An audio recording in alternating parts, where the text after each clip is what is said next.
Broadcasting from the business capital of the world, this is the Podcast Business News Network.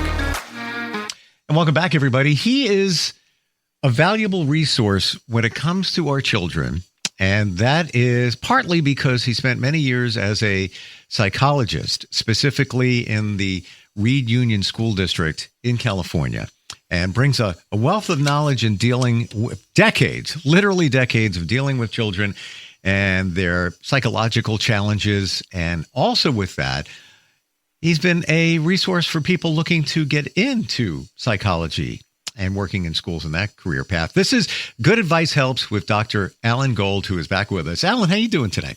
Okay, thank you. How are you? I am very well, very well. Great to have you back here. And it definitely resonates with our audience because I've got more emails that people are looking for advice. If I could read one, would that be okay? Sure, of course. So you got Marcy in Reddington Shores, Florida, who says, my son is 9. I had another child about a year ago.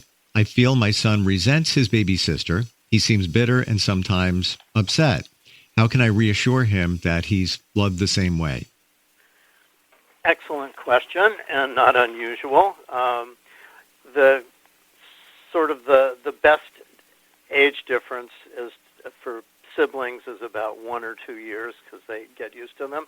But when a 9-year-old or an 8-year-old has been an only child for that many years, and then all of a sudden there's a baby that's taking a lot of attention away from the child, it's pretty normal for that child to have some resentment. So I think it's really, really important for parents to make sure that they are giving the older sibling the attention. It depends, too. Some older siblings really like being an older sibling and like the responsibility of doing some caretaking for the baby.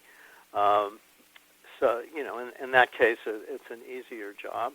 But I think, parents really need to set aside time to be with the older sibling, to support them with their social issues at school or their academic issues at school, and to treat them more like an adult. You can, kids at that age, they want to be more independent. That's when the desire for independence grows, sort of 8, 9, 10 years old. And to see if the older sibling was willing to take some responsibility for the little baby. Some kids might like that. It can be very difficult. So I'm just thinking of, other possible ideas. But I think the main idea is not to dramatically reduce the attention that you pay to the older child because they're developing. They need parental support for sure. And to spend individual time with the older child is super important and can kind of ameliorate some of the anger and the loss that they feel by their parents having another child. You bring up some great points and words that I would never think to use to verbalize, but that's because you do what you do. Loss. So there is, no matter how you look at it, there's a gain. You have a beautiful baby sister, somebody else now part of the family. However, for Marcy's son, it's a loss. There is a loss involved in terms of the loss of direct 24/7 attention, which he used to get. There's a loss of a few things going on there. So I never looked at it in that perspective. Mm-hmm.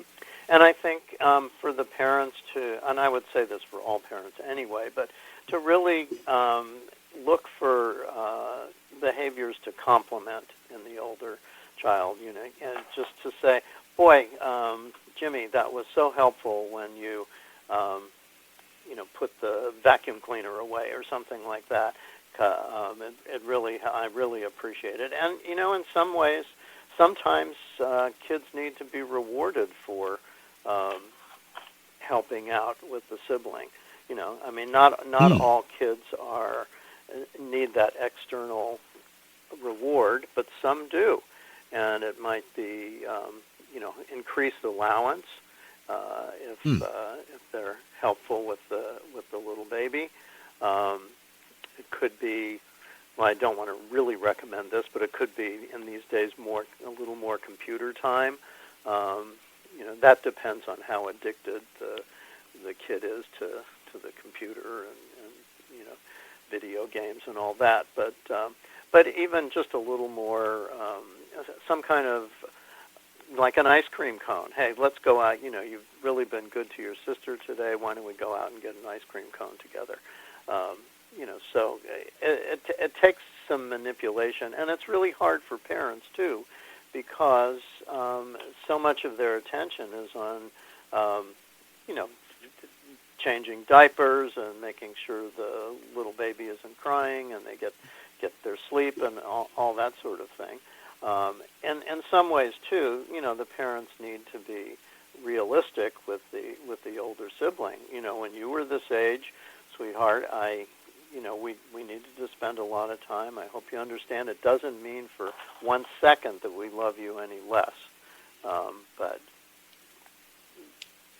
But that needs to be verbalized, I think. Yeah. Yeah, and I love the direction you go in there. In my detecting of all of this is that a little goes a long way. So, yeah, of course, mom may be spending many hours with baby sister, but taking an hour and just taking her 9-year-old son to grab ice cream with, a reason. Hey, you did a great job on that test, or thank you for helping out with the chores tonight. You deserve some ice cream. That 40 minutes, if that, will resonate and go a long, long, long way to make him feel welcome and maybe not resentful so much. So I love that. And by the way, anybody, you can always reach us, instant feedback, steve@gmail.com. Dr. Gold is here, child psychologist. We've got Cam, who checks in from Lansing, Michigan. He says, my son is in his first year of college. He's about a 4-hour drive away. He's a great student, but seems like he's having emotional issues and has hinted that he wants to move back home and do classes online. How can I support him either way? Okay, that's an interesting question. I think what would be a good first step is to encourage the son to get some counseling on the campus at this point. I mean, if this is right now, the school year's almost over, but to find out what's really going on, creating his emotional disturbances and so on. Why is he unhappy? Why does he want to return home? Again, it's not unusual the first year of college, first year of being away, to have those feelings. But what does he really miss? Is he struggling with the academics? Is he struggling with making social connections? Does he not have good executive skills, meaning organization and so on? Is all of that challenging? Is it something about the campus or the professors, or if he's living in a dormitory? It's hard to know exactly what to do unless you have a better sense of what's going on in this young man's head. What is he really experiencing? Is this a new characteristic of his? Was he much more independent before, and he took healthy risks and he was willing to try new things? Or has he always been a very risk-averse young man? And then, the whole thing with doing online, I'm not very much in favor of that.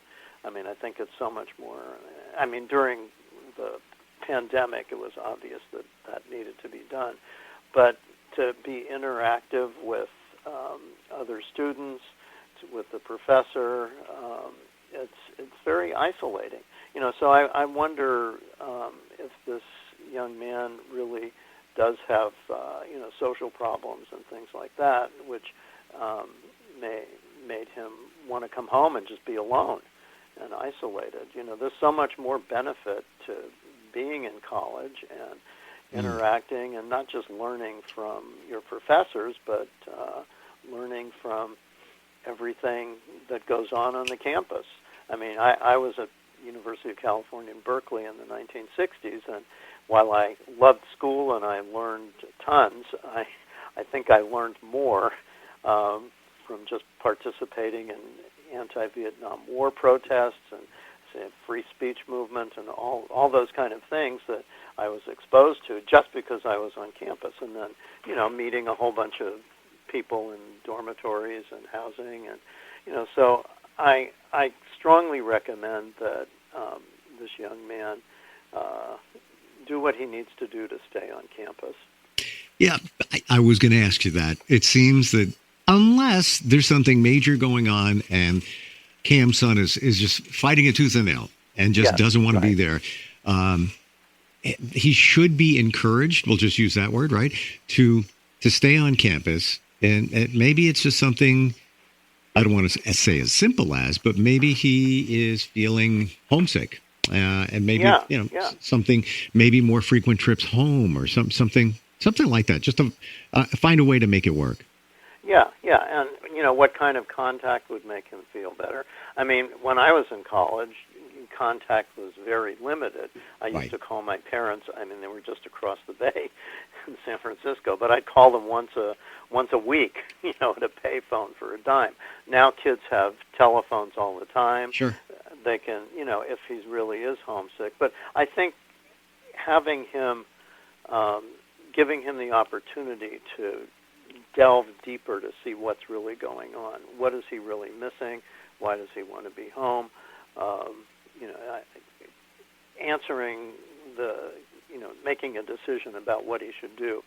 You really need to know more about it.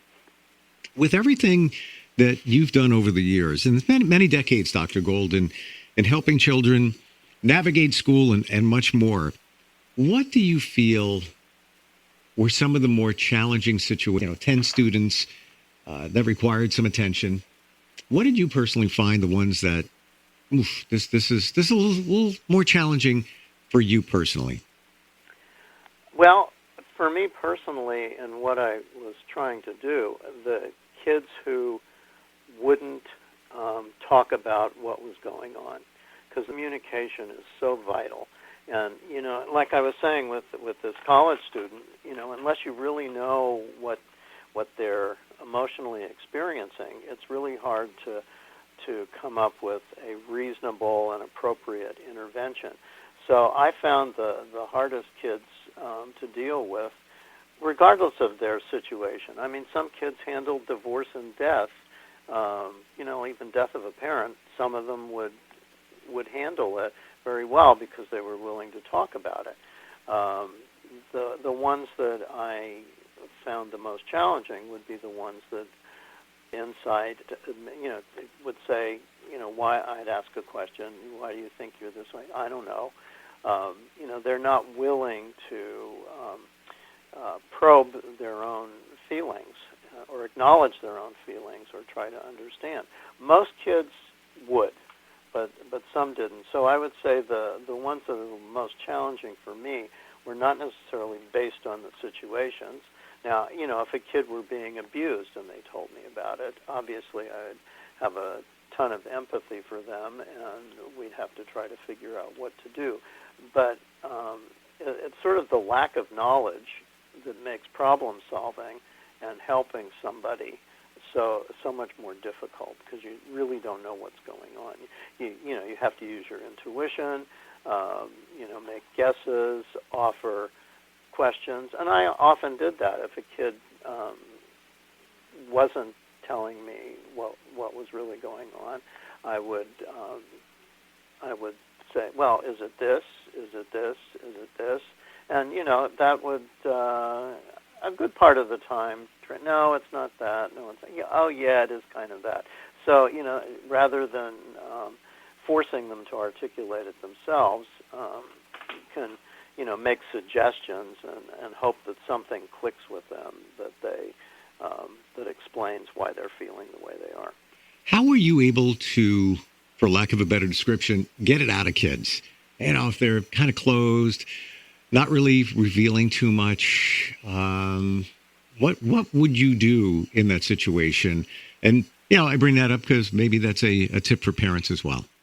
Yeah, and like I say, kids are all different with that. Some are very open and willing to talk right away. Others, they don't trust adults. Maybe that's based on the parents they have, or relatives, or a trauma that might have happened earlier. So what I learned is be patient and build that relationship with the child. So hopefully they don't feel the pressure. Even playing games with them, seeing them weekly, and gradually working my way in to so that they would repeat more. And by playing games, by drawing, there's also psychological tests which you can give, which are projective tests, not the right answer, and they tell stories to pictures and so on. You've probably heard of the Rorschach test. Mm-hmm. There are a number of different avenues to get them to talk, but putting pressure on them doesn't work. And building that relationship, trying to, find out what makes them laugh or joke with them, like I say, play games, and it's not always perfect. There are some kids that, you may just never get to that point. You talk to the parents as well. How do they get to find out what's going on in the kid's head?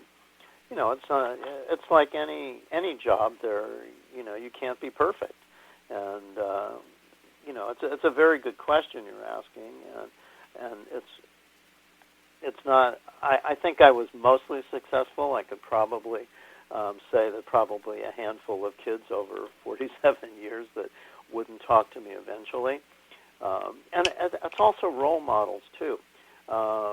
If they see other kids opening up to me, that would be helpful. If I had a couple of kids together, if there was a social issue, 2 or 3 or 4 kids, some may be very talkative, others less so. But if they if they see their friends opening up and talking, that's another avenue for them to begin to open up. Seems like the common denominator here is trust. You have to have that trust. Absolutely. So, and the first time somebody comes to talk to me, they don't know. There's a reputation, and they see other kids doing that, and but everybody's different. Yeah. Some kids really are not risk takers. They don't want to let anybody know, and they may have some pretty severe past events that they don't want to expose. But you're right, absolutely. Trust is what counts. So I have Patrina, Newark, New Jersey, checking in. Okay. And she says, my daughter is 11. She was very much into extra activities like cheerleading and clubs at school. Now she seems to have no interest in anything other than basic classes. She seems okay otherwise. Should I be concerned, or is this normal for kids her age? That was my initial response is, she's probably hitting puberty. Mm-hmm. And so, but my guess is all of those social activities, if she just wants to do school, I'm glad she still wants to do school. Yeah, it's like pick your battles, be thankful. Be thankful. Yes. Because if she's in middle school, and she may be either in 5th grade or 6th grade, the social interaction gets very intense, very complicated. For example, I would have kids in 7th and 8th grade who didn't want to see any friends on the weekends, and they just wanted to stay home. And I think the reason that I came up with that, and it seemed to be valid, was that the social interactions at that age, early adolescence, are so intense that kids just need a break from it. Wow. Now, I don't know with this particular girl. Again, if the parents have good communication with her, they could say something like, I'm really confused. You really enjoyed all these activities and before, and now you just want to go to school. That's okay, but as your mom or your dad, I want to try to understand, and if there's anything going on that is keeping you away from that. Maybe she's feeling more judged, if these are, cheerleading activities. Did somebody make fun of her? Is anybody bullying her? We don't know exactly what's going on when kids want to stop doing those activities. Now maybe it's like I said that everything at school, at 5th or 6th grade, maybe people are getting boyfriends or. And this stuff's not cool anymore to maybe and it may not their be daughter. Cool anymore. That's right. That's right. So she's trying to redefine herself at this point, which is absolutely normal for young adolescents. That's what middle school is almost all about, is trying to figure out who you are and who your friends are and what you want to do and all that. And it's very, very challenging. Maybe she feels like she's just not good at these things either, and she doesn't want to be criticized. So I know that doesn't give you an answer, but at least it opens doors. And if the young lady can talk to her parents about what's really going on, that could really help. And then maybe get some take a risk. I always used to talk to kids about stepping out of your comfort zone, and we make a little square on the floor, and I'd say, your comfort. If a little baby never stepped out of his or her comfort zone, would he ever walk or talk or read? No. So sometimes we need to just force ourselves, depending on what we're scared of, to go out of the comfort zone. And it's also on parents, because I get it. Katrina might be looking at her daughter, not interested in these activities, and in the back of her mind, maybe saying, "Oh, my baby's growing up. That hurts." The realization of that. Yes. But like you said, her daughter, even though she's 11, she's growing, like mentally, redefining herself. What's important? Cheerleading might not be important to her anymore. And unfortunately, as a parent, it was cool. It was cool to you, and maybe still is, not to your kid. And that's the way it goes. There's nothing, no turning around on that one. No, things, choices of extracurricular activities change. Yeah. Now, fortunately, she's, excuse me. You're the man in demand. It's you just don't know. But it's the time when people really do try to figure out what they want to do, and and that's normal. You just don't want her to feel like she can't try something new because she's afraid she's going to blow it or made fun of. Those are the kind of things. So self-esteem is always attached to that. If you have some, and maybe she just gets bored with these things. That's true too. But trying to find out, and that's the main thing. And maybe she has a friend who she's talked with, which is why I always promoted parental interaction. So maybe she's got a best friend, and she's told the best friend, I really don't want to do this cheerleading anymore. I'm bored, or I'm not as good as the other people. And maybe if the parent talks to her friend's parent, maybe they'll have more information, because that's very normal at this age, that kids will start keeping themselves private, their thoughts private from their own parents, but they might tell their friends, Sure. and their friends might tell their parents, my friend said blah, blah, blah, and, that's how you, and if you can communicate with your child's friends' parents, then you might find out some information that you wouldn't find out from your own kid. Sure, and I would imagine not to make your child feel uncomfortable like they're doing something wrong because they don't want to continue in an activity. Right. Allan, great having you on here once again. Thank you for the advice, the insight. This is the stuff that we parents can't easily find information for, and you've been dealing with this for decades there in California as a district psychologist. Yeah. And I again, appreciate the questions because I think they're all valid questions, and I think when parents ask that says to me that they're willing to learn, and not that the answer is always going to be an easy one, and and sometimes parents really do have to decide. My kid has made this dramatic change. I'm worried about them. Can they speak to the school psychologist at school, or can we get a private psychologist or psychiatrist to explore this more? And sometimes these changes are very, short-phased. I don't want to do that anymore, and then 3 weeks later, they'll change their mind. So, right. That's the joy and the challenge of parenting is that, there's always questions to be and situations to deal with, but seeking help for the hardest job in the world is so important. anytime you want to reach out, instant feedback, steve@gmail.com. Dr. Allan Philip Gold, thank you so much for being here today, and looking forward next time we get together. Okay, thank you so much, Steve. Appreciate it. We'll be right back. Okay.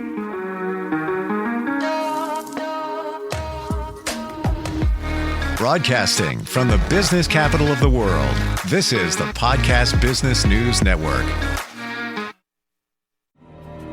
For nearly 2,000 severely injured veterans, everyday life has become filled with barriers. Day-to-day simple tasks can become pretty daunting. I have to carry my chair up 2 flights of steps or have somebody do it for me.